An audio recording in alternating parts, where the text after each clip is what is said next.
तो बच्चों चलो,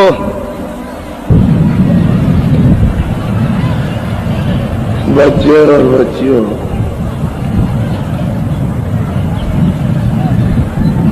जिस देश को देख रहे हो और जिसमें रह रहे हो, ये ब्रह्मांड की छाया है। ऊपर के लोगों की छाया। अब छाया को पकड़ते पकड़ते कितने दिन और कितना समय हो गया, अभी तक छाया पकड़ने नहीं आई और सब लोग छाया को पकड़ रहे हैं। ये मेरा सुंदर बच्चा, ये मेरी काली बच्ची, ये मेरी श्याम स्त्री, ये मेरा जो है कुरूपति, इसको पकड़ते पकड़ते लेकिन अभी तक आती है। तो जो ब्रह्मांडे सो पिंडे, ये पिंड लोक है। इसके ऊपर में अंडलोक है। ये मृतलोक पिंड लोक, ये 5 तत्वों का है। जल, पृथ्वी, अग्नि, वायु, आकाश। ये 5 तत्व इसमें प्रधान है और सूरत इसमें बंद है। दोनों आंखों के पीछे बीचों बीच में सब में बैठी है। गाय की भी यही बैठी, बकरी की भी यही बैठी है, शेर की भी यही बैठी, ऊंट की भी, हाथी की भी यही बैठी है, छोटे छोटे भुनगे जीव जंतुओं की यही। और सब में 2 आंख और 2 कान और 2 नाक, सब में। छोटा से छोटा जीव होगा उसमें 2 आंख 2 कान 2 नाक। ये आप अच्छी तरह से इसको फिर गहराई से देखने और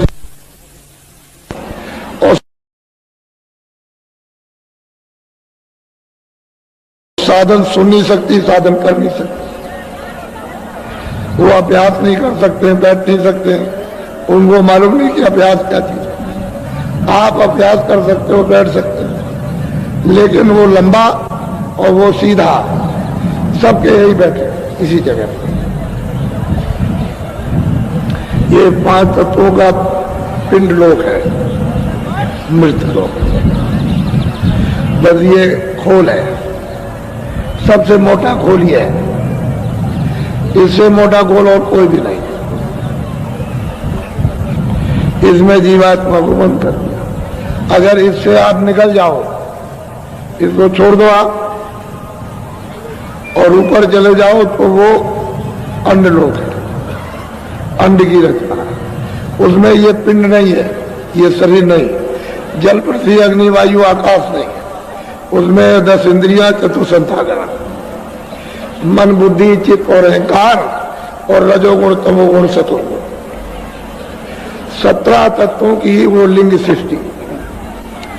और वो जो स्वर्ग वैकुंठ, लिंग सृष्टि का स्थान स्वर्ग वैकुंठ, उसमें इंद्रियां है, 10 इंद्रियां, चतुसंतागण, मन, बुद्धि, चित्त, अहंकार और रजोगुण, तमोगुण, सतोगुण।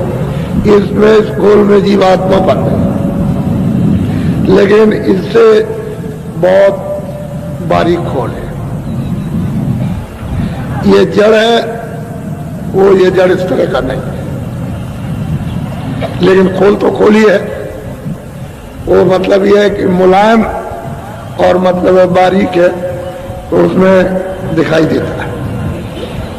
लेकिन अब सवाल प्रश्न इस बात का कि वहां कोई साधना नहीं, लिंग शरीर में रह करके कोई साधना नहीं। साधना होगी तो इसमें, तो इससे जीवात्मा को निकालो पिंड से, इस खोल से 5 तत्वों के, तो फिर लिंग में चली जाए। उसमें बंद है, इसमें से निकलेगा तो लिंग शरीर है। और स्वर्ग वैकुंठ के परे जब शक्ति लोग, ईश्वर का धाम और उसके लोग जितने भी आते हैं वो सूक्ष्म लोग हैं। इनकी सबकी अलग अलग सीमा है। ये यहाँ तक है स्वर्ग, यहाँ तक वैकुंठ है, इसमें लिंग लिंग लोग है, देवलोक। इसके परे सूक्ष्म लोग, वो आद्या माँ शक्ति का और निरंजन भगवान का, और उसमें बहुत बात के लोग हैं। वो है सूक्ष्म लोग और 9 तत्वों का है। शब्द स्पर्श रूप रस गंध, शब्द स्पर्श और रूप और रस और सुगंधी, ये 5 ये, और मन बुद्धि चित्त और अहंकार 4 ये हो गए 9 तत्वों का। अब इंद्रियां छूट गई, रजोगुण समोगुण, रजोगुण सतोगुण तमोगुण, ये नीचे रह गया। ये रह गया लिंगलोक में, इंद्रिया निकलोक में रह गई, और सूक्ष्म लोक में ये नहीं है। तो वो आद्या मां शक्ति और ईश्वर का धाम, उसकी एक सीमा है। ये इतना ये सूक्ष्म लोक है। वो भी मतलब ये है कि छोटा मोटा तो नहीं है, वो भी एक तरह से तुम्हारे लिए अपार है। महापुरुषों के लिए तो कुछ नहीं है, लेकिन आपके शास्त्रों के लिए अपार। ऊपर में माया का लोक है, और फिर ब्रह्म का धाम, ईश्वर अलग है ब्रह्म अलग, वो है कारण लोक।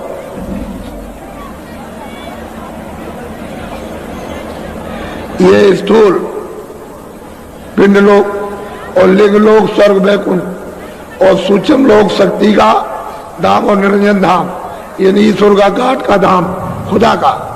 वो मतलब ये है कि वो सूक्ष्म लोक, और उसके परे माया, और माया के ऊपर में ब्रह्म है, उसको कहते हैं कारण लोक। उसमें क्या क्या है?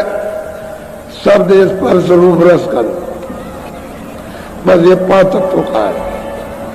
वहां मन नहीं है, बुद्धि नहीं है, वहां पर चित्त नहीं है, अहंकार नहीं है, रजोगुण नहीं, तमोगुण नहीं, 10 इंद्रियां नहीं है, और ये 5 तत्वों का जल पृथ्वी अग्नि वायु आकाश, ये शरीर, बस शब्द स्पर्श रूप रस गंध। अब सूरत को ये बोध होता है शब्द है, ये रूप है, ये रस है, और ये मतलब ये कि गंध है, ये स्पर्श है। ये वहां पर उसको बोध होता है सूरत को, इसी से निकल के जाएगी और इसी में लौट आएगी, वो है कारण लोक। तो ये कारण लोक बहुत बारीक झिल्ली है, यानी कपड़ा वो भी है, एक तरह का कपड़ा है बहुत झिल्ली, उसमें दिखाई तो देता है सब, लेकिन सूरत उसमें बंद है। अब इसके परे अगर सूरत चली जाए तो कर्मों की हद के परे चली गई, परे, तो उधर है प्रकृति लोक, प्रकृति लोक है, और ऊपर में पार ब्रह्म है विराजमान। तो सूरत जब उस धार को, उस नाम को, शब्द को पकड़ लेती है तो शब्द रूप हो जाती है। अब यही सूरत जो दोनों आंखों के बीचों बीच बैठी है, ये वहां जाकर के स्वयं शब्द रूप। अब इसको न स्पर्श, न इसका शब्द है, न इसका रस, न रूप, न गंध, अब शब्द रूप हो गई, ये दूसरों को देने लगी। अब दूसरों को इससे रस मिलने लगेगा, शक्ति मिलने लगेगी, ज्ञान मिलने लगेगा, शब्द रूप हो जाती है। जब सूरत शब्द रूप हो जाती है तो वो पार उतर जाती है, उस सूरत का जन्म नहीं होता, फिर वो यहां नहीं आएगी, या वह नहीं निकल जाएगी, तो चली गई ऊपर, उधर अब कर्मों की हद के परे चली गई। अब ये चारों शरीरों से अलग अलग हो गई, तो ऊपर में अलग अलग है, तो पार ब्रह्म का उसकी छाया ब्रह्मलोक में, ब्रह्मलोक की छाया ईश्वर लोक में, ईश्वर लोक की छाया है स्वर्ग वैकुंठ लोक में, और वैकुंठ की छाया यहाँ। तो जो ब्रह्मांडे सो पिंडी। अब यहाँ ढूंढ रहे हो आप, क्या मिलेगा आपको? कुछ नहीं, कुछ पता ही नहीं है किसी को जानते हो। और ये तो इतना है कि अगर अंदर की तरफ में जब जब सूरज जाती है तो देखती है कि माया का लोक कितना बड़ा है। ये जितना सारा संसार, स्वर्ग वैकुंठ, इससे कितना करोड़ों हिस्सा बड़ा, ऊंचा और नीचा, कितने करोड़ों, यानी योजन, मील ही नहीं है वहां, कोस नहीं है, योजन है। तो इतना तो उसका माया का लोक बड़ा। तो ऐसे लोग को ये पार करके सुरत उस पार कैसे जा सकते हैं? ऐसे कोई इसको नहीं ले जा सकता। इसलिए इसको ऐसे बंधनों में जकड़ के रखा कि निकल के किसी तरह से जाने न पाए।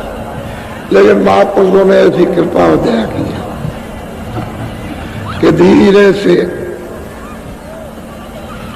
इनको अपना सत्संग दिया, वचन सुनाए, दुनिया का सब कुछ बोध कराया और कहा देखो और क्या है तुम्हारा, जिसमें तुम कुछ चाहते हो कुछ मिला, तो ये खुद ही चिल्लाता हमको कुछ नहीं। अभी हम पूछ रहे थे जब मिल रहे थे, मैंने कहा अरे भाई कुछ मिला के, लेकिन कुछ नहीं मिला, फंस गया और रास्ता तो अपने को मालूम नहीं क्या करना। अपना तो कोई तदबीर, कोई उपाय, कोई मतलब बुद्धि विवेक, कोई काम करता नहीं है, कोई तीर तलवार भी नहीं कि उसको साफ कर दे। अब वो तो रास्ते से साफ, क्या करे बेचारे, फंस गए। इस तरह से जीवात्मा को उधर ला करके और शरीरों में बंद करके और यहाँ ला करके वेस्ट में डाल दिया, खोल में। वैसे तो शुरू में जब विधान नहीं बना था पाप का, पुण्य का, सत्य का, सत्य का, तो सूरत यहाँ बैठी थी, पूरा रास्ता खुला था, आँख खुली थी, कान खुले थे, ये सब सुनती थी और सब देखती थी। कोई चीज आज से अंत तक, जहाँ इसका घर था, जिस रूह के जिस पिता के पास से आई वहां और यहाँ तक कुछ रास्ता बंद नहीं था, खुला हुआ था।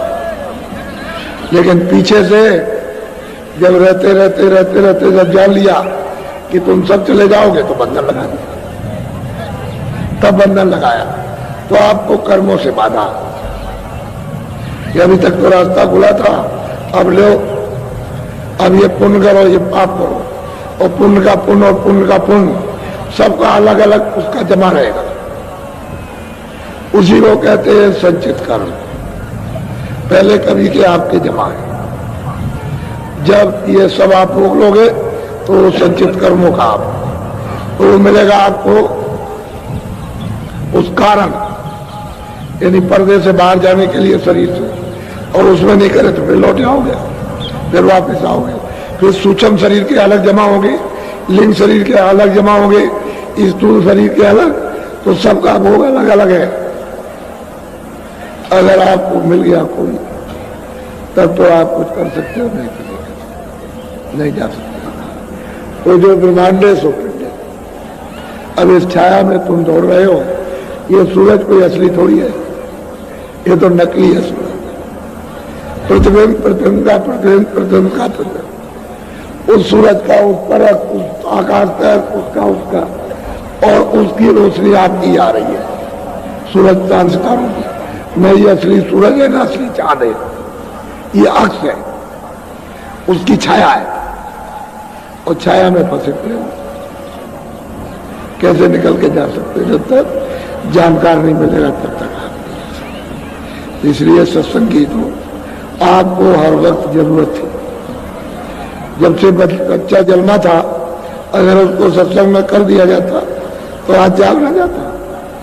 नहीं वहां मत जाओ, साधु बन जाओगे, घर बार छूट जाएगा, तुम चले जाओगे, तो लोग लालच में तुम भी फंस गए, तुम्हारे माँ बापों तक न खुद गए, न जाने दिया, और न तुम्हारे बच्चे गए, बस इसी छाया में फंस गए। अब रोते और चिल्लाते। तो आपने शरीर सुख का कोई काम नहीं किया, सब शरीर दुख के काम किए, तो आपको सुख कैसे मिल जाएगा? उसने शरीर सुख के लिए भी काम रखा, ये काम करो तो शरीर से सुख मिलेगा, और शरीर से ये काम करोगे तो शरीर से दुख मिलेगा। इसीलिए उसने बांट दिया, ये पाप है, ये पुण्य है, ये अच्छे काम को करना, पाप को मत करना, बुरा काम मत करना। तो आपने न बुरा समझाना। सत्संग में जाते रहते तो आपको समझ मिलती रहती और आप मजबूत रहती, विवेक रहता। लेकिन सत्संग में गए नहीं तो बुद्धि ने काम करना छोड़ दिया कि क्या अच्छा क्या बुरा, सब ठीक है, बुरा भी ठीक है, अच्छा भी ठीक है, सब ठीक है, उसी में फंस गए। अब मैले हो गए, अब बोझा कौन टालेगा, इसको कौन उतारेगा, कौन धोएगा? अरे ये तो धोबी का, जब सूरत और मन और बुद्धि और चित्त जब गंदे हो जाते हैं, जब तुम्हारा कपड़ा गंदा होता है साबुन से या किसी और मसाले से नहीं गंदगी छूटेगी तो धोबी को देते हो। फिर भी बहुत कोशिश करता है धोबी, फिर भी दाग रह जाता है। ऐसे ही कर्मों का दाग इन जीवात्माओं को लग गया, वो बिना महात्माओं के धुलेगा नहीं, कोई नहीं धो सकता। सच्चे महापुरुष ही धोबी होते हैं। कोई जीवात्मा को, मन को, बुद्धि को, चित्त को, अंतःकरण को धोते हो। किसी के पास में धोने की जुक्ति नहीं तो क्या धोएंगे, उनको नहीं मालूम। इसलिए तुमको अपना गंदा कपड़ा किसी को दे देना चाहिए कि लीजिए इसको धो डालिए, तो वो साफ सुथरा कर देगा। फिर कहेगा देखो उन्होंने हमको अपना आपा दिया था, कपड़ा हमको तन रूपी कपड़ा हमको दे दिया, हमने धो धा के ठीक किया है, आज से बुरा काम मत करना, सब अच्छे काम करना। तो घर में रह करके, दुकान में, दफ्तर में सब अच्छे काम करो। कौन कहता है बुरे काम करो? सेवा करो, सत्य बोलो, दया करो, प्रेम करो, आदर करो, सत्कार करो। कौन कहता है? अच्छे काम करो, यही अच्छे काम, ये मनुष्य के अच्छे काम है जो दूसरी आत्माओं को आराम मिले, सुख मिले। और तुम अपने काम से दूसरों को दुख दोगे तो आपको भी दुख मिलेगा। इसलिए अच्छा काम करो। तो महात्मा के बिना इसको कोई धोएगा नहीं। तो अब आप बड़े ध्यान से सत्संग को सुनिए। ये तो मैंने आपको ऊपर की बात बताई है, या कुछ नहीं। हम भी किराए के मकान में हमको भी छोड़ के जाना, इसको छोड़ देना, ये अपना नहीं है। ये दूसरे ने दिया और ये कहा कि देखो मेरे मकान में रह करके अपना काम कर लो और मुझे मकान दे देना, लेकिन साफ सुथरा देना, जैसा दिया वैसे। इसमें गंदगी को जमा मत करना, और गंदगी जमा करोगे तो कुटाई करूंगा, पिटाई करूंगा, सजा दूंगा। इसलिए गंदा मत करना, अपना काम कर लो, जीवात्मा को जगा के पहुंचा दो मेरे शरीर के द्वारा और मुझे वापस कर दो। तो आप पहुंच जाओ, क्या तो ले लीजिए सामान अपना शरीर। आपकी बड़ी मेहरबानी, बड़ी दया, बड़ी कृपा हुई कि आपने अनमोल मनुष्य शरीर दे दिया। मैंने आपके शरीर के द्वारा जीवात्मा को जगाया, मैं आपका बड़ा एहसानमंद हूं। उसका मकान देना। तुम कहोगे नहीं नहीं नहीं नहीं, मैंने ये नहीं जाएगा, और लोगों चिल्लाओगे तो मानेगा वो। पहले सोचो तुम्हारे पास कोई उपाय है, दौलत से, तीर तलवार से? अगर ऐसा होता तो तलवार लेकर के, गोली लेकर के सड़क खाने खड़े हो जाते। तो कहते नहीं ले जा सकते, तो ऐसे दिखाई देगा, फट से ले जाएगा, छोड़ नहीं सकता। तो आप बड़े ध्यान से सबको बोलो।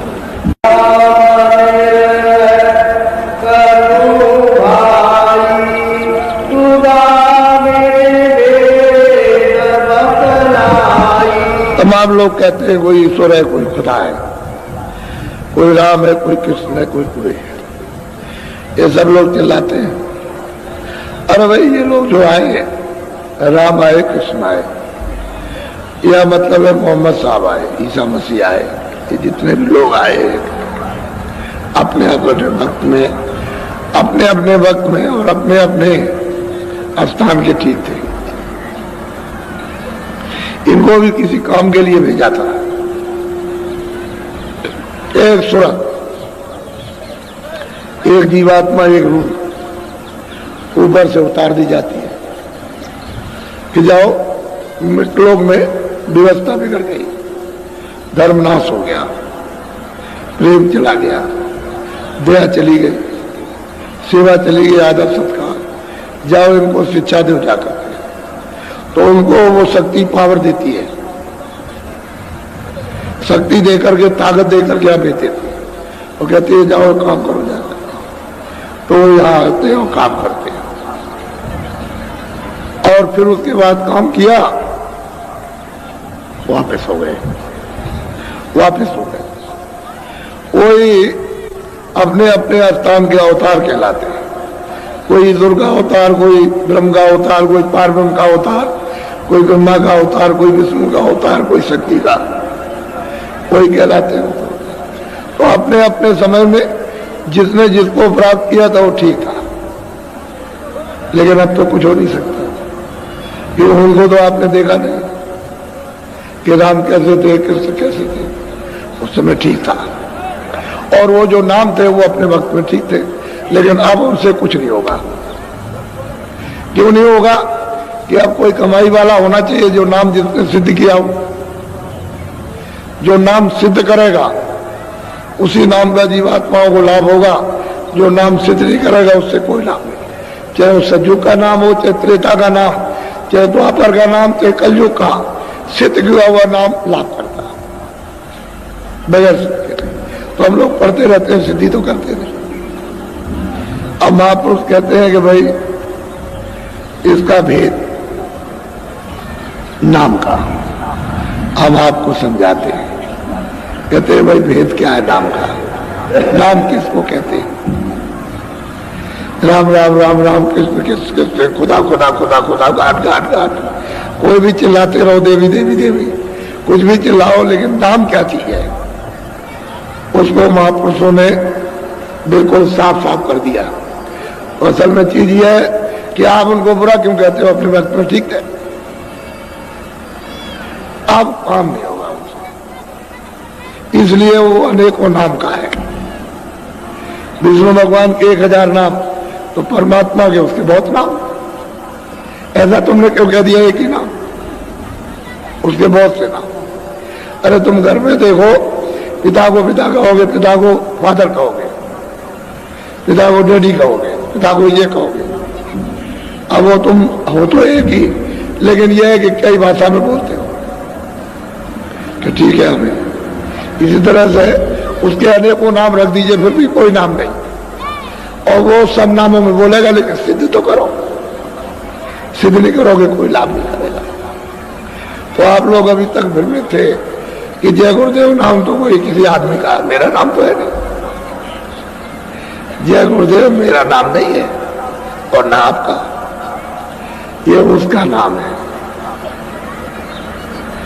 ये जब तक जगाया नहीं जाएगा, सिद्ध नहीं होगा, तब तक कोई लाभ नहीं आने वाला। तो जगाने की जरूरत, सिद्ध करने की जरूरत, तब जाके लाभ होता है। और आप लोग इस राज को, इस रहस्य को समझते नहीं हो, तो बड़े प्यार से समझा रहे सब कि भाई नाम क्या चीज है, इसका दोनों का भेद बोलो।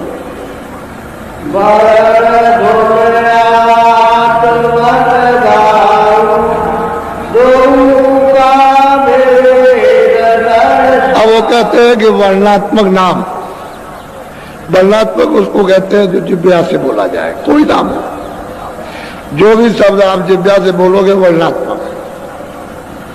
और ध्वनात्मक नाम है जो अपने आप हो रहा, वो जिह्वा नहीं बोल रही, वो अपने आप बोला। वो तो चेतन की आवाज है, वो चेतन बोल रहा। और उसको कौन सुनेगी? सूरत। ये बुद्धि नहीं, सूरत। तो सूरत है चेतन, उसमें कान है, वो सुनेगी। तो जो जिह्वा से बोला जाए वो वर्णात्मक है, और जो अपने आप धुन आ रही है वो धुनात्मक नाम।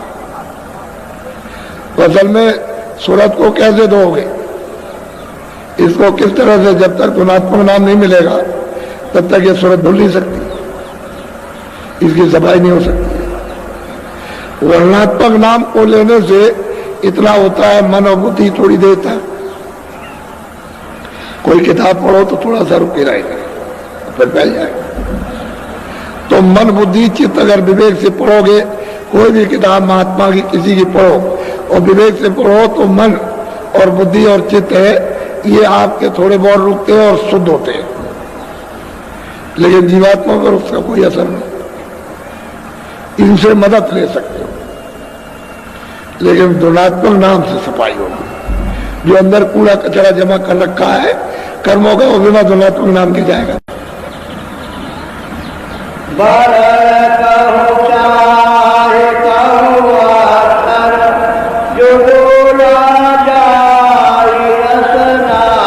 बात है कि चाहे कोई अक्षर हो, चाहे कोई वर्णमाला हो, चाहे कोई नाम हो, जो जिव्या से रसना से, जो रसना कहते हैं जिव्या, उससे जो बोला जाए वो वर्णात्मक,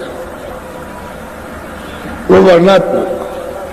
तो असल में बात यह है, तभी तो कहा महात्माओं ने, कर में तो माला फिरे। ऐसे ऐसे बैठे हुए देख रहे हो, कर में माला फिरे, जी फिरे मुखमाए, मनुआ तो 14 फिरे। यह तो सुमरना है। ये जो आप वर्णात्मक नाम ले रहे हो, जिव्या से रचना से, कोई भी नाम आप लेते हो, इस तरह से लेते हो, ये कर कहते हैं ये उंगलियां काम करने वाली, इनमें माला घूमती रहती है। और मतलब यह है कि नाम जिव्या से लेते रहते हो और मनुआ चारों तरफ घूमता रहता है। ये है वर्णात्मक। उससे क्या असर होगा? कुछ नहीं होता। माला भी घूम रही, गाली भी दे ली, माला भी घूम रही, बात भी कर ली, राम राम भी कर लिया और ये भी नाम ले लिया, वो भी। ये सुमरन नहीं, ये अपने आप को धोखा देना और समय खराब करना, ये सुमरन है। जो आप सोच रहे हो कि इससे हमारी सफाई हो जाएगी, इससे सफाई नहीं। बोलो।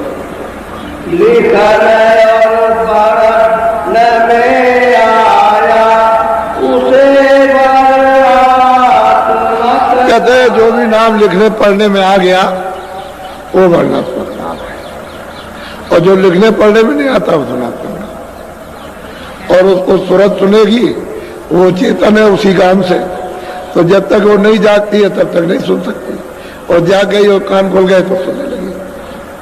वो धनात्मक नाम है, और ये जो लिखने पढ़ने में आ गया वो वर्णात्मक है। अब आप इसको पढ़ते रहो। तो जरूरत तो थी आपको कि इससे मदद लेते इंद्रियों की शुद्धि सफाई के लिए, और साफ हो जाती तो अंदर की चीज पकड़ लेते, अंदर का नाम पकड़ लेते।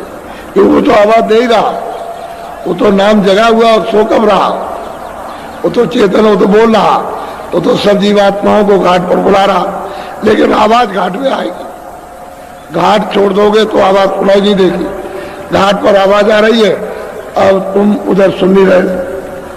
जैसे कोई आवाज होती रहे, तुम लगे हुए हो, मशगूल हो, तद्रूप हो किसी काम में, किसी बात में, और आवाज आ रही है, और उन्होंने कहा देखो इधर से आवाज आ रही, तो जब आपने बंद किया, ध्यान हटा, तब आपको सुनाई दिया कि बात तो आ रही। इसी तरह से जब महात्मा वेदी मिल जाए, कहते अरे भाई इधर से जरा चल जाओ, रुको, इधर से जरा उधर ध्यान देके सुनो, देखो ऊपर से बुला रहा, तो जब आप सुनोगे तो सुनाई देगा। तो ये लिखने पढ़ने में आया वर्णात्मक नाम। तो बहुत तरह के नाम आए, एक दो नाम, किसी ने कुछ कहा, किसी ने कुछ कहा, किसी ने सतयुग का नाम, किसी ने त्रेता का नाम, किसी ने द्वापर का, कलयुग लगा हुआ। तो लिखने पढ़ने में वो धनात्मक नाम नहीं है, वर्णात्मक है, धनात्मक है। बोलो।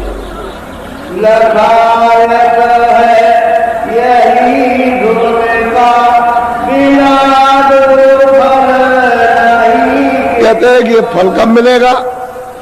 जो आपको जिव्या से, यानी आपको बताया गया कि ये नाम है, तो मतलब है कि ये उसको लखाएगा। लेकिन कब लखाएगा? जब इसका भेदी धुन का मिल जाएगा गुरु। बिना गुरु के नहीं लखेगा। ये नाम बगैर गुरु के उसको नहीं पा सकते हो, वो गुरु मिलना चाहिए, जो ऐसे वर्णात्मक नाम से मन बुद्धि चित्त को साफ कर दे, और फिर उसके बाद अंदर धसा दे, और उससे मिला दे, तो उससे उसको दिखा दे। क्योंकि ये नाम है वर्णात्मक, ये तो नात्मक नाम है। दोनों को बता दे कि ये काम किया इंद्रियों की सफाई, और इससे सूरत को मांझो, जीवात्मा की शुद्धि सफाई कर लो, तब वो पर्दा उतरता है गंदगी का। नहीं तो पर्दे पे पर्दा, पर्दे पे पर्दा, पर्दे पे लेप चढ़ा, कर्मों का लेप चढ़ा हुआ उतरता है तो दिखाई देता है कि कैसे कैसे उतारा जाता है, उतरता है। तभी तो सूरत को अनुभव होता कि हमारे ऊपर कर्मों के कितने पर्दे लदे हुए, बगैर उसके नहीं हो सकता। कहते हैं इसका भेदी मिलना चाहिए, तो लखने में आएगा। भेदी नहीं मिलेगा गुरु, तो आप इसको नहीं देख सकते, न सुन सकते। बोलो। मेरे गुरु नाम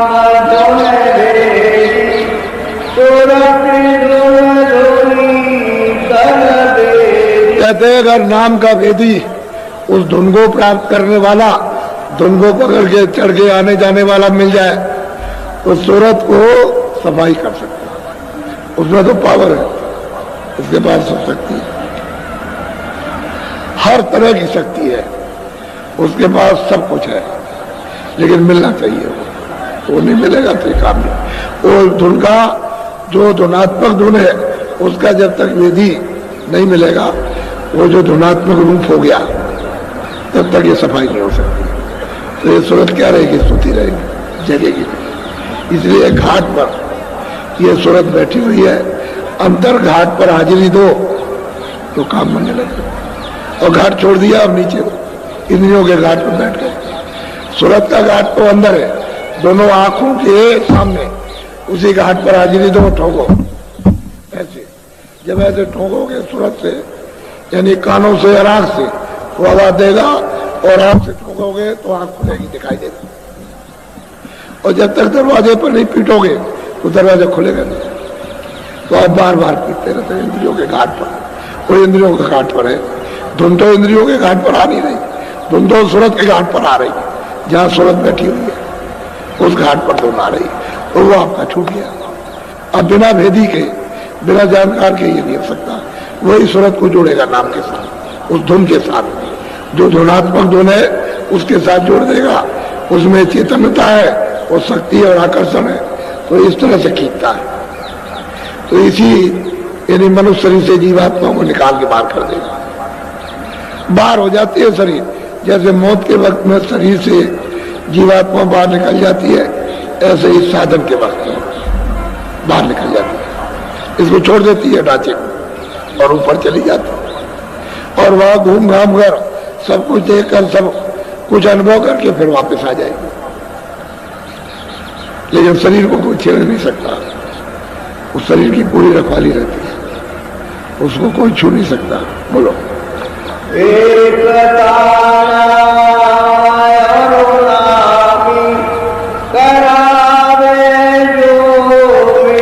कहते वो स्वामी जो नाम को पा करके नामी को जिन्होंने प्राप्त कर लिया, वो अगर मिल जाए हमको तो ये सूरत धुन से अलग है, धुन से जोड़ देंगे। धुन है नाम, जहां से आवाज निकल रही है वो तो नामी है। तो जब आप धुन को पकड़ोगे, जैसे किसी जंगल में आप रात को फंस गए और चिल्ला रहे हो कि भाई कोई आदमी हो तो मुझे रास्ता बता दे, मैं भूल गया हूं। तो किसी ने आपकी आवाज को सुना कि जंगल में कोई रास्ता ढूंढ रहा है और चिल्ला चिल्ला के पूछ रहा है, तो उसने कहा देखो भाई अंधेरे में तो मैं आऊंगा नहीं, मैं अपनी जगह से बोल रहा हूं कि मेरी जिधर से आवाज आ रही है उस आवाज को सुनो, धीरे धीरे उधर को आओ, मेरी आवाज को पकड़ के चले आओ। तो जिधर से आवाज आ रही उसको सुन रहा, और धीरे धीरे उधर चल रहा, धीरे धीरे उधर चल रहा, आवाज को पकड़े हुए चला रहा। जिसमें से आवाज निकली थी उसके सामने पहुंच गया तो उसका साक्षात्कार हो गया। ये आवाज ये दे रहा था, इसने बुलाया था कि मेरी आवाज को तुम पकड़ लो, चले आओ, तो तुम जंगल से निकल आओगे, रास्ता मिल जाएगा। तो चला रहा, जब पास पहुंच गया तो रास्ता मिल गया। ऐसे वो नाम आवाज दे रहा है जीवात्माओं को, सबको दे रहा, लेकिन भेदी मिलेगा तभी वो नाम प्रकट होगा। भेदी नहीं मिलेगा तो नाम प्रकट नहीं होगा, तो आप उसको पकड़ नहीं सकते। आवाज दे रहा तो नाम है सब जो आवाज आ रही है, और जिसमें से निकल रहा वो नाम ही है।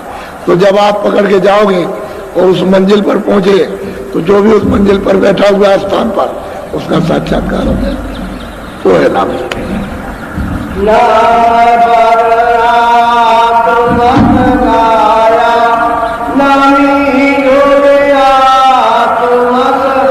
कहते हैं कि वर्णात्मक नाम को बताया कि बाहर का नाम है जो लिखने पढ़ने में आया, और सूरत का जो नाम है शब्द वो मैंने आपको बताया कि ये इससे तुम लखोगे, देखोगे, और उससे मिला दिया। तो शब्दों को जगह करके नाम से जोड़कर कभी तो ले जाते, ऐसे नहीं ले जा सकती कि ऐसी जगह नाम के ले जाए।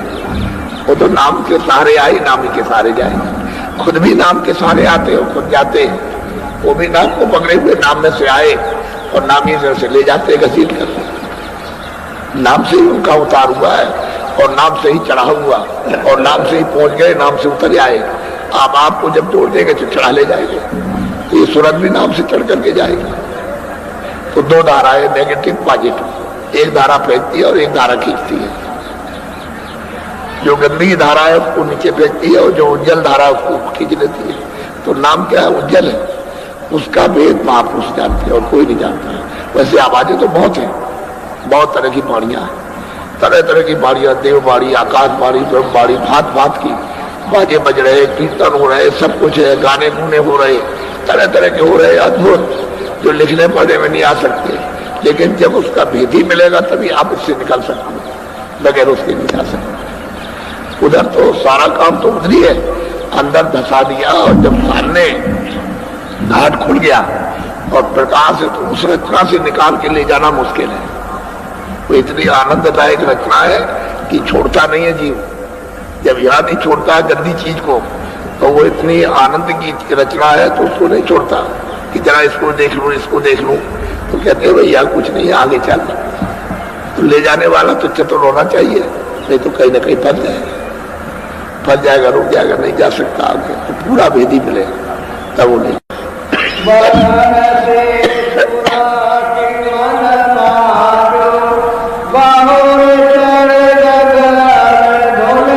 कहता है कि वर्णात्मक नाम को लो, लेकिन महात्मा के द्वारा, जगे हुए पुरुषों के द्वारा वर्णात्मक नाम को लीजिए, उसको साफ कीजिए मन बुद्धि चित्त को, और फिर जो भेद बता दे उस सूरत से उसको साफ करो, नाम के साथ जोड़ करके उसकी सफाई करो।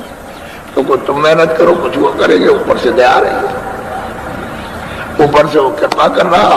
जब वो महापुरुष मिल जाते हैं तो दया सीधे आने लगती, नहीं मिलते हैं तो पता नहीं चलता कि दया किसका नाम, तो नहीं जगेगी।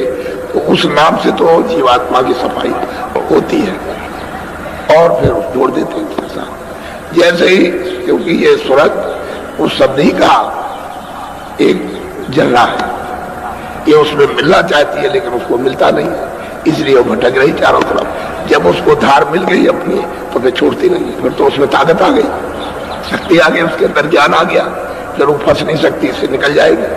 तो शब्द की धार को पकड़ के जब वो ताकत पा जाती है तो मन बुद्धि चित्त फिर कुछ नहीं कर सकते, फिर ये फीके हो जाते हैं, क्योंकि इसमें तो कोई रस है नहीं। जब आनंद उसको मिला तो ये सब रस फीके हो गए। मन इधर क्या तो करें, मन तो ऊपर से आया हुआ, वहां से उसको जब आनंद मिला तो चुप हो गया, कुछ नहीं, बस तब जाकर के सूरत सत्य के साथ जुड़ती है और फिर चढ़ती है, तब जलवा देखती है, तब दृश्य देखती है, क्योंकि वो तो अद्भुत अद्भुत रचना ऊपर। बोलो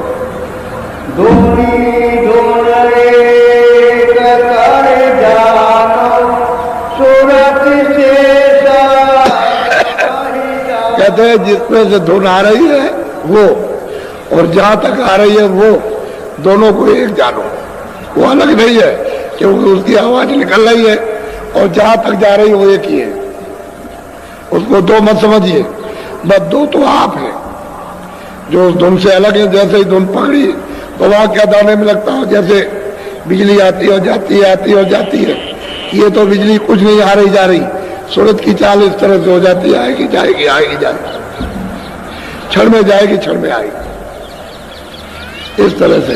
तो कहते हैं उसको एक जानो, पर वो भेदी गुरु मिलना चाहिए, जानकार जिसने इसकी कमाई की, जो शब्द रूप हो गया।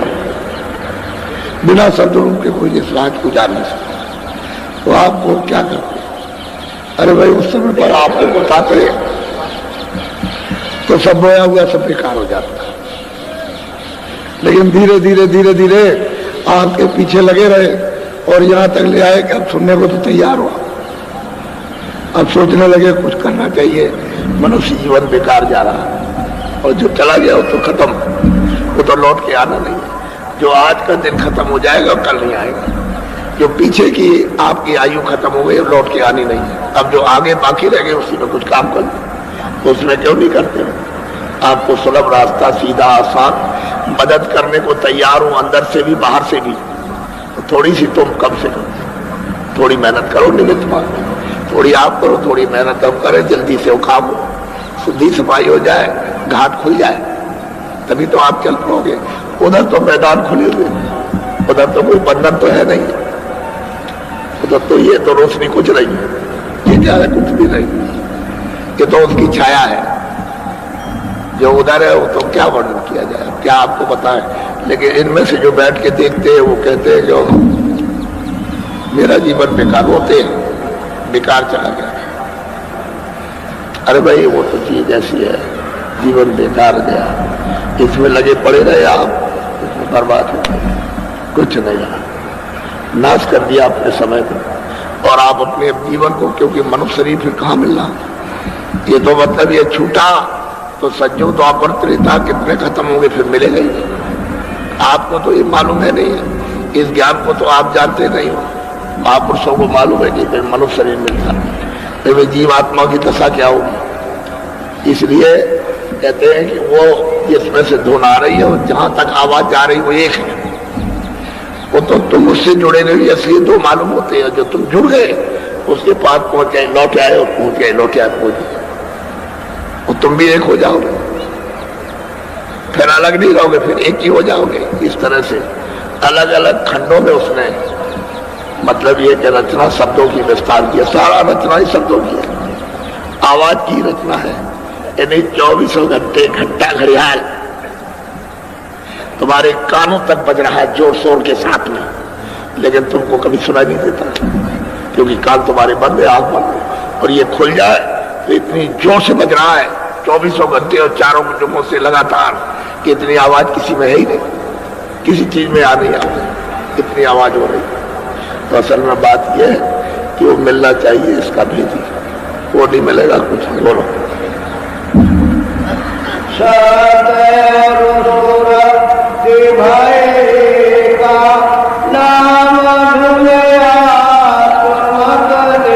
कहते हैं कि सूरत और शब्द जब एक हो जाते हैं तब फिर अनुभव में आता है।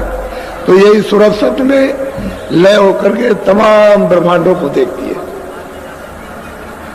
एक दो ब्रह्मांड नहीं, अनंतों ब्रह्मांड है। उस सतपुरुष ने सतलोक से अनेकों अनंतों ब्रह्मांड बना रखे और खचाखच जीवात्माएं भरी हुई है उनमें, कोई जगह जरा सी भी खाली नहीं है। यहाँ तो खाली मालूम होती है, लेकिन वहां कहीं भी सारा खेल जीवात्माओं का है।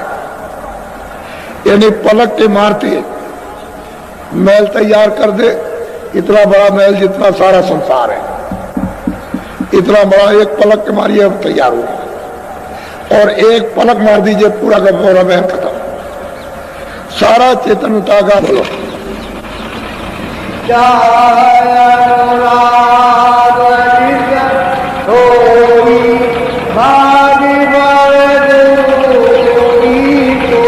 कहते हैं कि जिसके अंदर चाहना है मालिक को प्राप्त करने की, और वो खोज रहा है कि कोई गुरु मिल जाए, कोई जानकार मिल जाए, कोई वेदी मिल जाए, तो जरूर मिलेगा, निश्चित मिल जाएगा, और सच्चा रास्ता मिल जाएगा। जब रास्ता सच्चा वेद मिला तो करनी करो, करनी करो, मार मन डालो इंद्रिय रोग द्वारा।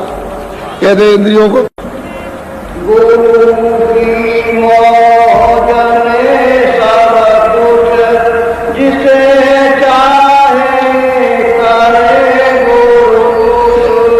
कहते हैं गुरु की मौज में सब कुछ है। बात असली यह है कि जिसको चाहे उसको मार दे, जिसको चाहे घसीट ले, दरवाजे पे बैठा ले, नाम के साथ जो उनकी मौज में सब कुछ।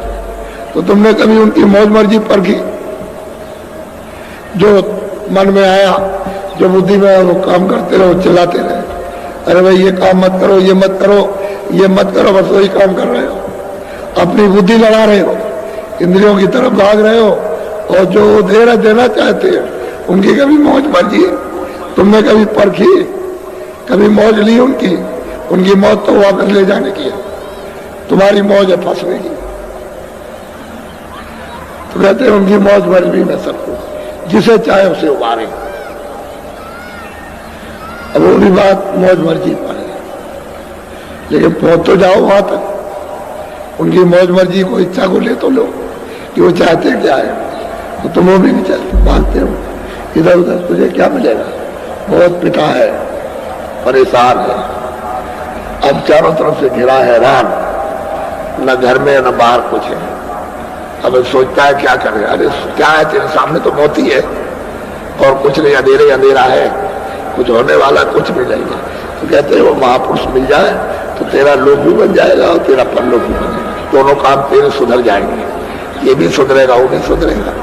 अब वो मौज मर्जी है तो तेरा ये भी सुधार हो जाए, मौज मर्जी ले ले तो वो भी काम बने, जीवात्मा भी जाग जाए और घर की तरफ चल पड़े, ये भी काम आसानी से कर लेना और उसका काम हो जाएगा, लेकिन मौज मर्जी। बोलो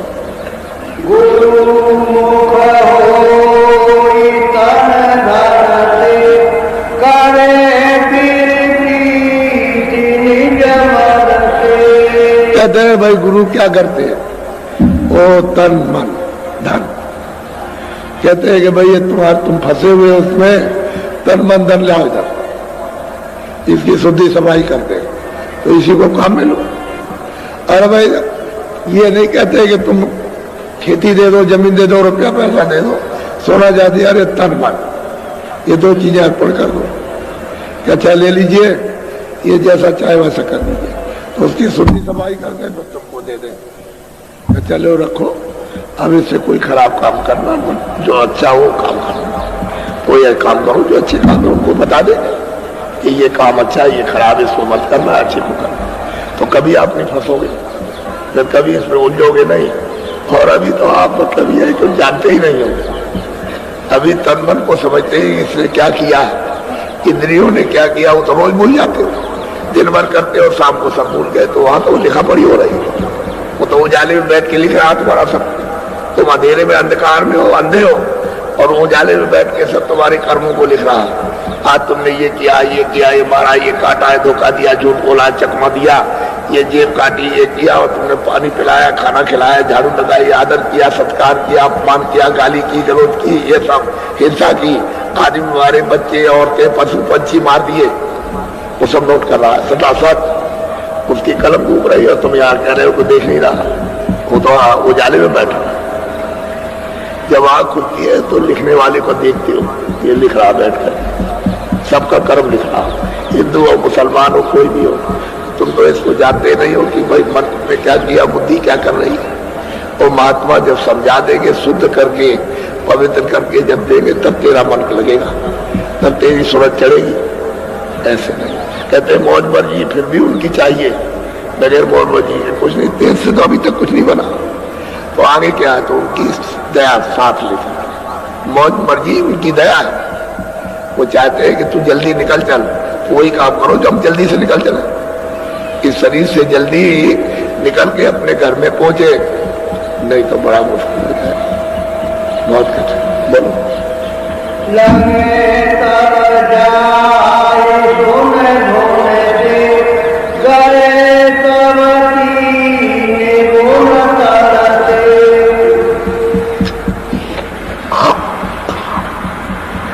यही मन बुद्धि चित्त को जब साफ कर देते हैं तो ये इस पर जा करके तुमसे लग जाती है, हर वक्त 24 घंटे सुनती है, उसको पकड़े रहती है, रात को भी दिन को भी।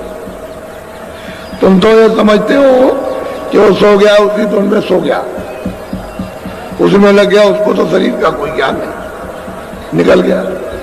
तुम्हें समझ रहे हो सो रहा, और वो सूरत शब्द के साथ जुड़ करके निकल गई, कुछ मालूम ही नहीं होता, सो रहे हैं। ये रहता है। कहते हैं गुरु क्या करेंगे, तन मन को मांझ देंगे, साफ कर देंगे, और धुन के साथ जोड़ देंगे सूरत को।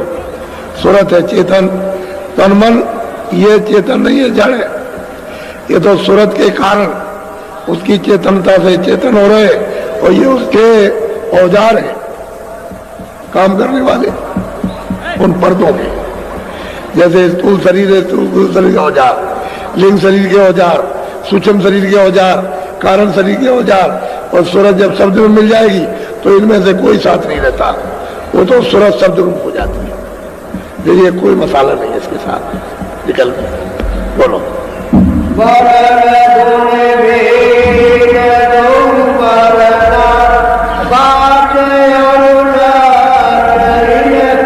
कहते हैं कि हमने वर्णात्मक नाम भी बताया और धुनात्मक भी, जो जिब्या से बोला जाए उसका क्या होगा और सूरत से सुना जाएगा उस नाम को क्या कहते हैं? कहते हैं दोनों का अलग अलग बता दिया। लेकिन जो जानकार, जो पूरे होते हैं महापुरुष, उनसे नाम फिर आप लीजिए तो वो कमाया हुआ नाम है, सिद्ध किया हुआ वो नाम लाभ करता है। मन बुद्धि चित्त को, इंद्रियों को साफ करता है। जब शुद्धि सफाई करेगा तो अंदर में आप जल्दी से काम कर लो। फिर सूरत को शब्द के साथ जुड़ करके उसको बाजना है, ये सफाई, पर्दा उतारना, गंदगी। यानी गंदगी ऐसे जाती है जैसे आंधी आई, तमाम बालू उड़ी और दूसरी जगह ढेर जमा हो वहां जाकर। इसी से मालूम कर लो कि पृथ्वी क्या एक बालू है। जब हवा चलेगी तो सारी बालू उड़ जाएगी। ये पहाड़ कुछ नहीं रहते, एक भी पत्थर नहीं। इसको पकड़िए तो राख कुछ भी हाथ में नहीं पड़ेगा, यानी इससे भी बारीक, ये सब गल जाते हैं, बिल्कुल राख हो जाते हैं। क्योंकि उसमें से उसकी तन्यता का जब शब्द जब खींचता है तो यहाँ कुछ नहीं रहता, किसी चीज में कुछ नहीं रहेगा। पृथ्वी में कुछ नहीं रहेगा, अग्नि में कुछ नहीं, पानी में कुछ नहीं रहेगा, आकाश में कुछ नहीं रहेगा। सात चीज एकदम सूख करके फिर कोने से देर नहीं लगती है। ऊपर से आसमान से अगर आवाज घंटे और संग की निरंजन भगवान बंद कर दे तो पलक के मारते थे ये सारा संसार खत्म होगा। एक ऐसे पलक मारिए खत्म, क्योंकि उन्हीं की आवाज पर तो ये टिका हुआ है।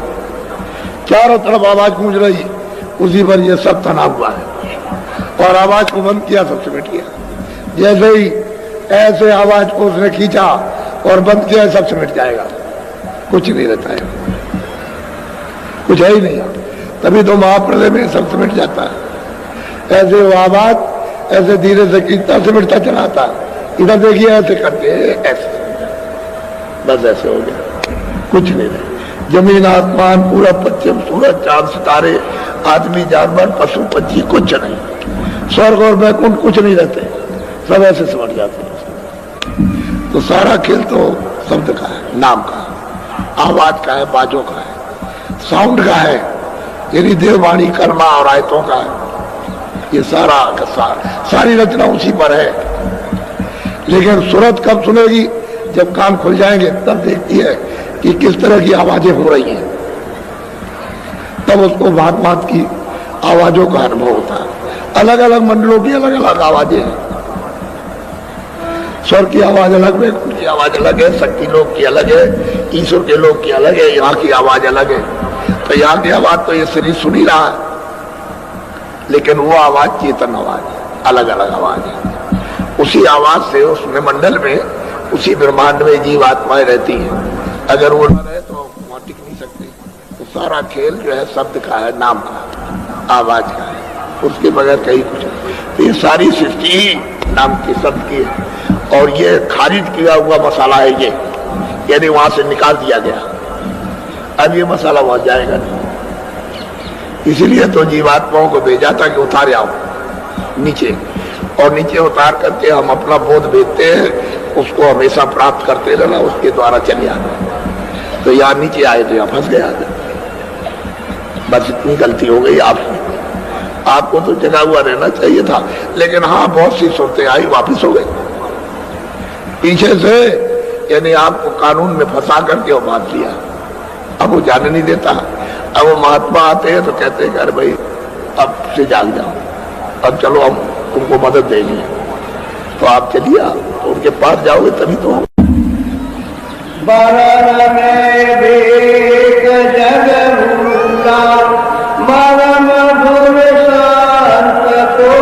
कहते भाई वर्णात्मक में तो जगत भूल गया, पढ़ते हैं उसको, सुनते हैं ये नाम है, ये नाम है, ये नाम, और मतलब ये कुछ नहीं, उसमें भूल गए।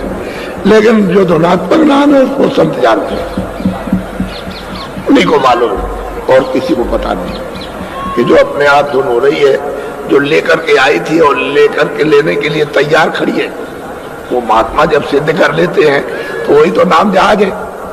नाम नौका उस पर सवार हो, बहुत सागर से उतर क्यों आप जन्मों मरो, क्यों 84 और क्यों नरकों में जाओ, पार उतर जाओ। यही मनुष्य शरीर पार उतरने का है। जितने लोग आए वो मरने के पहले पार उतर गए, पार उतारा। जैसे गोस्वामी जी आए, नानक जी आए, रैदास जी आए, या मीराबाई और तमाम लोग आए इसी कलयुग में 700 वर्ष के अंदर, तो तमाम जीवों को पार उतार दिया। ऐसा थोड़ी कि ऐसे ही आए चले गए, ऐसे भी पार उतार। इसलिए बड़े सौभाग्य तुम्हारे कि तुम ऐसे स्थान पर ये मान करके आए हो कि चलो वही कुछ ले आएंगे। ये तो हम जानते हैं कि आपको तकलीफ है, हमको सब मालूम है। बहुत कष्ट है, तरह तरह के भांत भांत के कष्ट हैं, और तुम्हारे कष्टों को कोई सुनने वाला है ही नहीं। जो तुमको पड़ोसती है और राज की जो कुछ भी पीड़ा है उसको कोई सुनने वाला नहीं। वो तो तुम्हारी पीड़ा तो जो तुम्हारे दर्द को जानता है वो सुनेगा, बाकी कोई सुनने वाला नहीं। और तुम रोते ही रहोगे, क्या होने वाला है। इसलिए तो मुझे मालूम है कि आप बड़े दुखी हो, बड़ी तकलीफ में हो, लेकिन मैं ये सोचता हूँ कि इसी के बीच में अगर तुमको ये अमूलक चीज मिल जाए तो तुम्हारा ये सदा के लिए कंटक कट जाए, कि सदा के लिए छुटकारा पा जाओ। फिर काहे को पीड़ा में आते, अरे सीधा रास्ता चल पड़ो। तो जो भजन करते हैं उनका पार से भी संकट हल्का हो जाता है, दुख जाता है, तकलीफ जाती है। जब भजन करोगे सच्चा तो तकलीफ जाएगी, भजन करोगे शक्ति प्राप्त होगी, भजन करोगे आनंद, और भजन करोगे तो सूरज जाग जाएगी, भजन करोगे शरीर से निकल के चल पड़ोगे। तो भजन करने से बड़े लाभ लोक के परलोक की, इधर का भी सुधार उधर का भी सुधार। और नहीं तो समझ जाना, बोलो।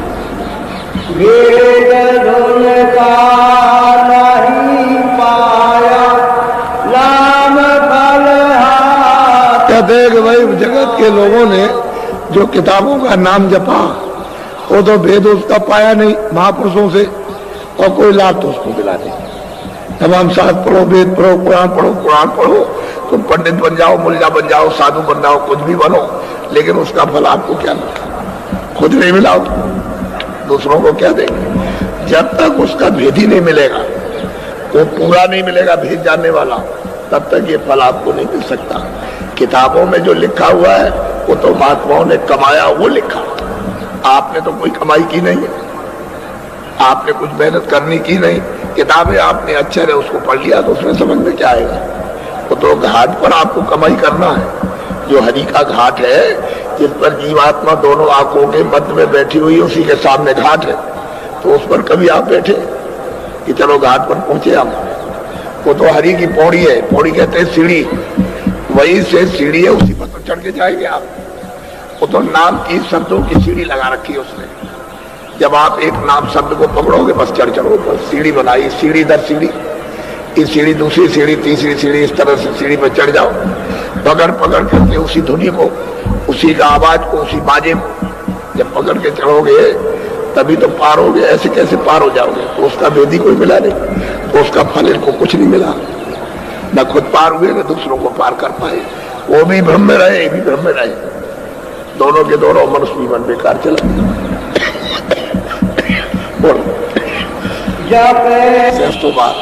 लेकिन आंख तो तुम्हारी खुली नहीं। तीसरी आंख दिमाग ज्ञान चक्षु जो सूरत में है वो तो आपका खुला नहीं, वो तो जैसे कहते ऐसे ही राह दे रहे। तो आपको लाभ क्या हुआ? अरे सहस्त्र और लाख आपने जब डाले नाम को, जब आपने किताबों को पढ़ करके, लेकिन आंख तो नहीं खुली, कान तो नहीं खुले आपके, तो मिला आपको क्या? और बगैर धुन के वेदी के कोई कुछ पा नहीं सकता। बोलो।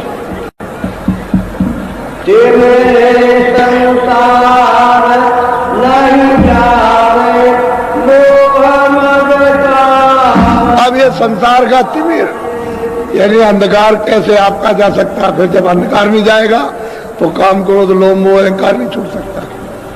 कभी काम, कभी क्रोध, कभी लोभ, कभी मोह, कभी अहंकार, ये आपको दर दर पटकेंगे और गिरा देंगे आपको। ये तो जाएगा नहीं। क्यों? कि तिमिर कहते हैं अंधकार नहीं गया, आंख खुली नहीं। और सहस्त्र और लाखों जपने का अहंकार हो गया, और अहंकार उसको हुआ कि करा कराया सब गया। जब आया अहंकार, कहते हमने ये पढ़ा, हमने ये नाम लिया, हमने वो नाम लिया, अब आपको अहंकार आ गया तो सब चला गया हाथ से।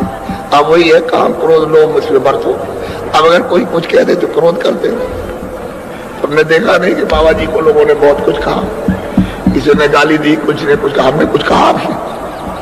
आपने तो बहुत बुरा भला कहा कि अपने को जय गुरुदेव कहते हैं, हमने तो कभी नहीं कहा जय गुरुदेव। जय गुरुदेव तो वो है, हमारा तो नाम जय गुरुदेव नहीं है, आपका भी नाम नहीं। तो आपने तो उल्टी सीधी बात की, हमने कभी आपसे कुछ कहा?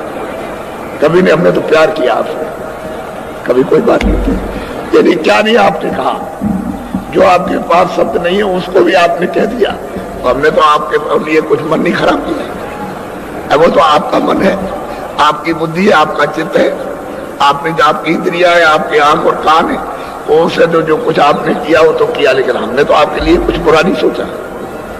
देखो जो विचार, हम तो ये सोचते रहे भाई जब जग जाओ जब ही जग जाओ, जब चेत जाओ जब ही चेत जाओ, जब समझ में आ जाए जब ही आ जाए।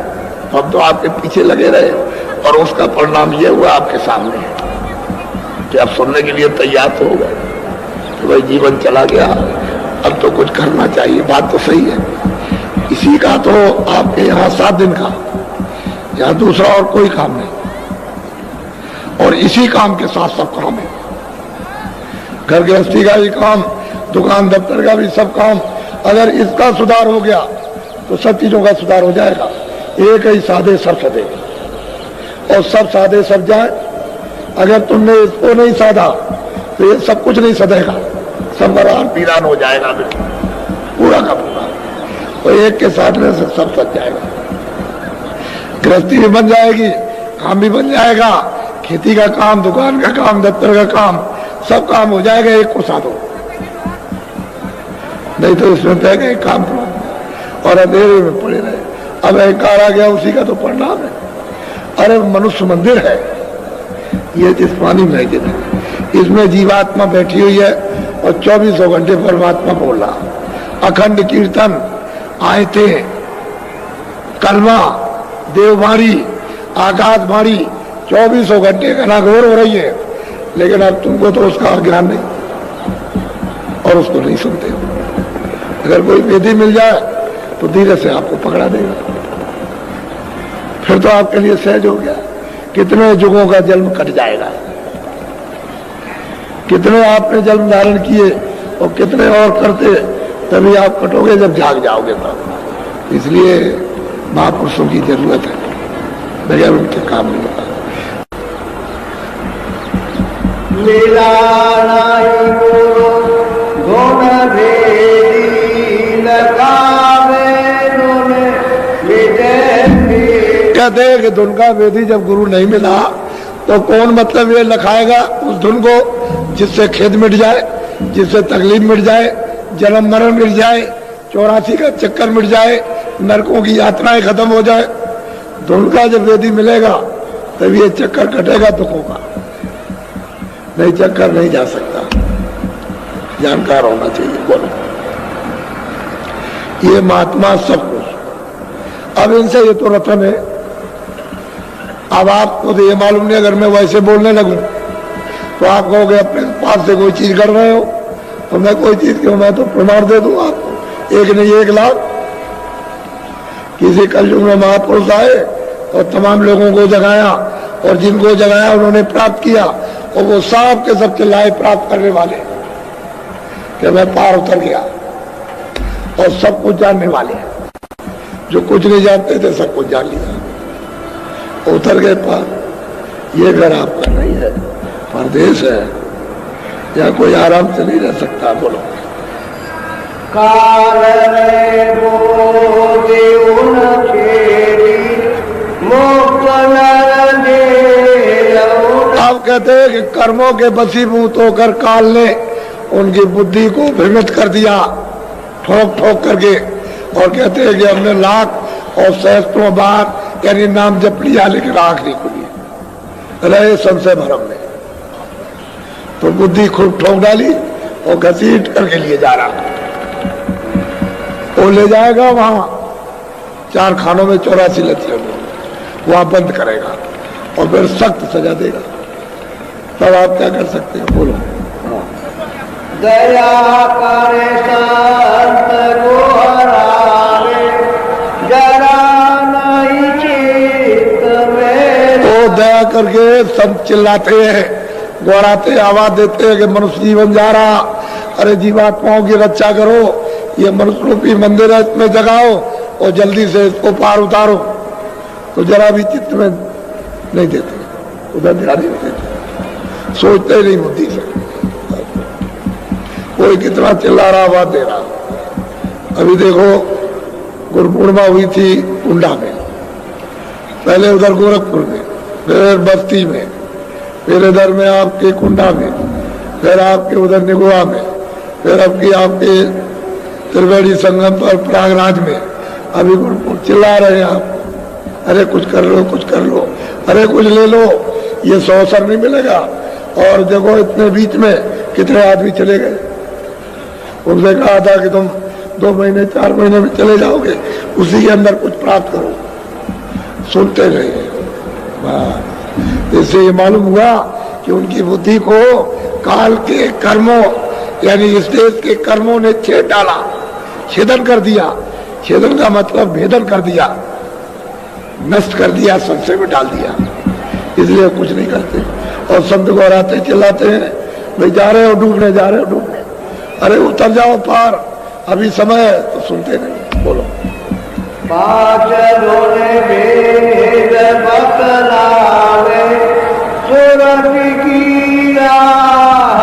कहते हैं कि 5 स्थान 5 भेद, 5 नाम अलग अलग बताते हैं। वो कहते हैं कि सूरत के आने और जाने का रास्ता है। इसी नामों को पकड़ के इन्हीं स्थानों से उतरकर ये सूरत मनुष्य रूपी इस शरीर में लोक में आई, और इसी को पकड़ के चढ़ जाओ।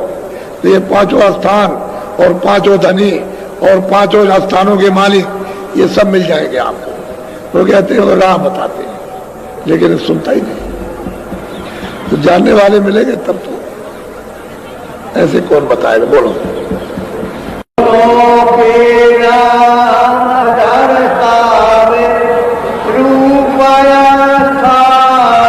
कहते हैं कि दोनों के नाम कि उनकी ये है आवाज, उसकी है ये आवाज है, ये उसका रूप है, ये उसका स्थान है, सब दर्शाते, सब बताते।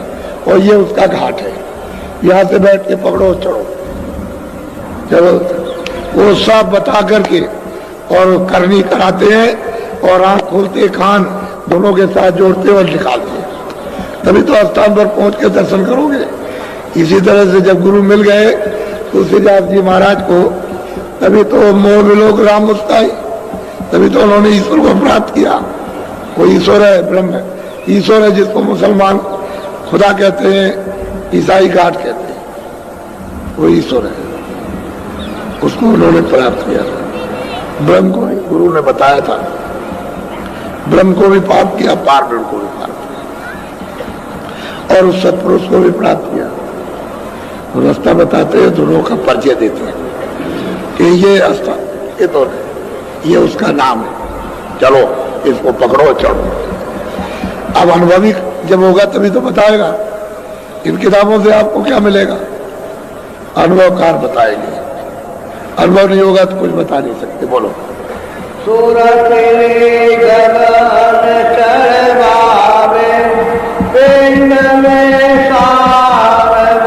कहते मनुष्य मंदिर में इसी में जीवात्मा जगा कर गगन में उसे जमीन की तरफ, घर की तरफ, यानी तुम्हारे शरीर से ऊपर को आकाश है, लेकिन वहां जीवात्माओं की जमीन ऊपर है, नीचे आसमान है। उधर से अपनी जमीन से आए हो, अब शरीर में बंद कर दिया तो शरीर की जमीन नीचे है, तो कहते हैं ऊपर गगन की तरफ चलो, ऊपर।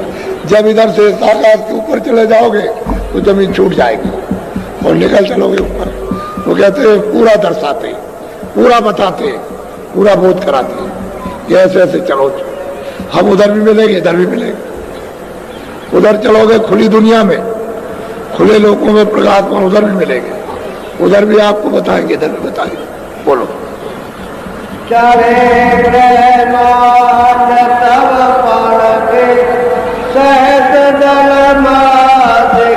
कहते हैं कि जब उधर चढ़े तब ब्रह्मांड परखेगा, तब देखेगा। और फिर सबसे पहले सहदल कमल, जिसमें निरंजन भगवान ईश्वर बैठे हुए, वहां जाकर के तब उसको देखने को मिलेगा कि ये ब्रह्मांड किस तरह के है, इन ब्रह्मांडों में क्या है, तब बोध होता है सूरत को। ऐसे बोध नहीं होगा। ये नीचे बैठी रहेगी और क्या हो सकता है, वो तो ऊंची मंजिल पर जाए तो ये मालूम होता है कि इतना सा है, ये सारा देश इतना सा, और ये सामने ऐसे दिखाई देता है जैसे ये। वो नहीं, याद दे दो तुम्हारी आंखों के लिए और बुद्धि के लिए तो हम एक और बहुत दूर है, लेकिन ऊपर से नीचे सामने सब दिखाई देते हैं। जितने भी लोग हैं सब दिखाई देते हैं सामने, वो भाई दूर थोड़ी है वहां से, इतनी ऊंची मंजिल है, वहां से सामने सब दिखाई। इसलिए तब ये ब्रह्मांड देखने को मिलता है।